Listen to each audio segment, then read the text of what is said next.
Pakistan train अपहरणवरून पाकिस्तानने भारतावर निराधार आरोप केले. हे सांगितले की या अपहरणामागे भारताचा हात आहे. भारताचा हात असता अशा मोठ्या कांडामध्ये तर महाराष्ट्र देशामध्ये अनेक प्रकरणं सहज सोडवली असते ना. आम्ही एवढं धाडस असतं तर चीनने ताब्यात घेतलेली 4000 किलोमीटर वर्ग किलोमीटर जमीन सोडवली असती. अरुणाचलमधून चीनला हुसकून लावलं असतं. अशा बऱ्याच गोष्टी करतात. हे उगाचच पाकिस्तानवाले सुद्धा हा पाकिस्तानचा अंतर्गत विषय आहे. बलुचिस्तानचा विषय हा पाकिस्तानचा अत्यंत अंतर्गत विषय आहे. त्यांनी तो अत्यंत अंतर्गत पद्धतीनं सोडवायला पाहिजे.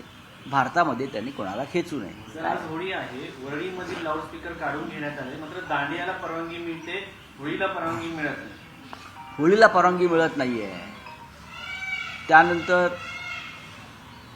उद्या गणेश उत्सव येणार आहेत.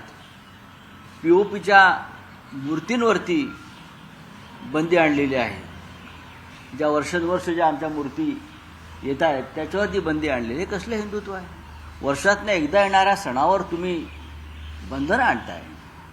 यापूर्वी असं कधी झालं नव्हतं.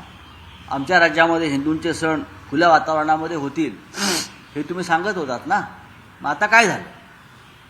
गणपती उत्सवावर बंधन आहे, दिवाळीत फटाक्यांवर बंधन आहे. ठीक आहे, आम्हालाही माहिती आहे पर्यावरण वगैरे काय आहे ते.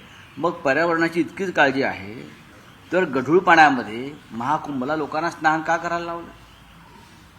तुम्हाला पर्यावरणाची इतकी काळजी आहे तर नॅशनल ग्रीन ट्रिब्युनलचा रिपोर्ट असताना सुद्धा त्या गटारगंगेमध्ये लाखो कोटी रुपयांना लोकांना तुम्ही कोट्यावधी लोकांना तुम्ही का आतमध्ये डुबकी मारायला लावली?